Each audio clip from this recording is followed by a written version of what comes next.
malaki rin ang pasasalamat ni Kylie Echari sa tiwalang ibinigay sa kanya ng ABS-CBN. Mukhang naghahanda rin ngayon si Kylie sa mas mature at sexy roles dahil sa effort ngayong magpaganda ng katawan. Panoorin po natin si Kylie. Was able to do one with a dream come true project with the one and only Piolo. We did a movie recently under Spring Films and Cornerstone Studios. Na sobrang excited po ako na mapakita po sa mga tao. And I also have another project na isa din pong pangarap ko. That's coming soon. Di ko pa po pwedeng sabihin but it's under ABS-CBN.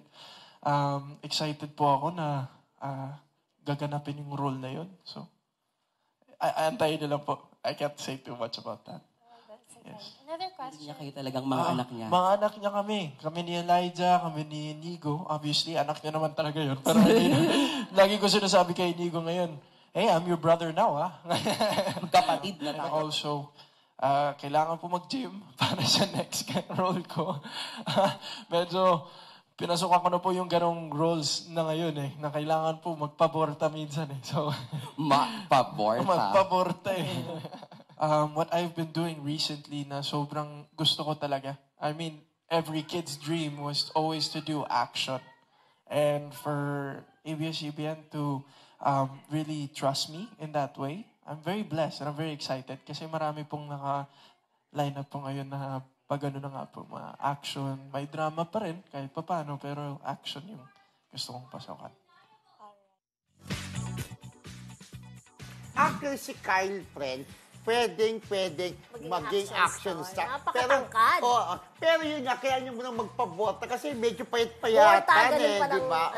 Payat-payatan, kaya pa niya magpalaki ng katwa. Pero bagay siya sa action. Pero gusto pa niya action with drama. Kagaya ng mga ginagawa ni Cesar Montano, may action drama. At the same time, may comedy. Ginagawa ni Gerald Anderson nung di ba medyo... yung OJT, On the Job, di ba? May action drama. Kasi laki-laki naman yung katawan ni Gerald Anderson. Hindi, yung may soldier din, di ba? Dati sila Coco Martin? Hindi, Coco Martin may si action Coco Martin, din. tapos si Coco Martin, si Jake Cuenca, di ba? Correct, So, pwede siya kasi Pwede naman, height, may di ba? height. Malay mo, pagbigyan din yung gusto mo, ang wish mo ng ABS-CBN pwede naman, At di ba? pwede naman siya talagang maging anak ni Piolo Pascual. Dahil halos, hindi naman magkakalayo ang edad ni Inigo at saka ni Kyle. At feeling ko parang nakikita ko Kuya Romel, nilalayo na siya sa love team. Kasi may mga upcoming projects daw siya na kailangan magpalaki ng katawan. So nilalayo na siya sa love team. Pero sa tingin ko, kaya na rin yan na walang ka-love team. Yes. It's about that. Kasi parang ang tangkad-tangkad niya. Pero sana ba love team sila ni Hindi, sa senior high, ang kwento ngayon, ang ini-establish ngayon, si JK Labajo at saka si Andrea. Nako, ang lakas ng love team nila. Kaya lang, syempre, sa bagay, hindi naman original na ka-love team ni Kyle itong si Andrea, Kung tutusin si JK talaga. Mga bata pa sila, di ba? Yung dati rin naman, di sila rin magkalapin. Nauna na magkalapin ito si JK, tsaka sa unang serye, di ba? So ngayon, pinupos lang Bali mo ko talaga magkiklik. Baka silang bigyan susunod na project. Tapos ito, si Kyle, i-build up na lang as solo. Pwede naman ganon. Siguro pinakikiramdaman yung pulso ng mga netizen, di ba? Kasi talaga grabe din ang clamor dun sa love team ng Gino Kai. Gino, tsaka si Sky. Si tsaka si JK. Obet, tsaka si diba? si Sky, di ba? Actually, ang ganda-ganda po Sky. nito. Ang ganda-ganda po nito ang serie Senior High, di ba?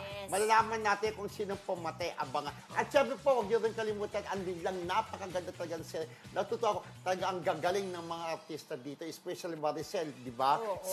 Nakita ko yung confrontation ni Maricel at saka ni Paolo Kyla Abilino. Estrada rin, napakahusay. Ang galing niya din, di ba? Syempre, nagmana sa mga magulang. Na-trending din si Kayla ba o Kyla Estrada ngayon? Di ba? Kayla Estrada. In course, hindi siya nagpakabok.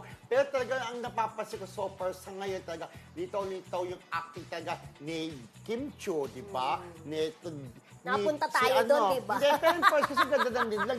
Pero kasi to connected naman, ABS-CBN na serye, di ba? So, good luck kay Kyle, di ba? Kung solo career man yan, o may ka-love team man, at least, di ba, hindi nawawalan ng project sa ABS. Anyway,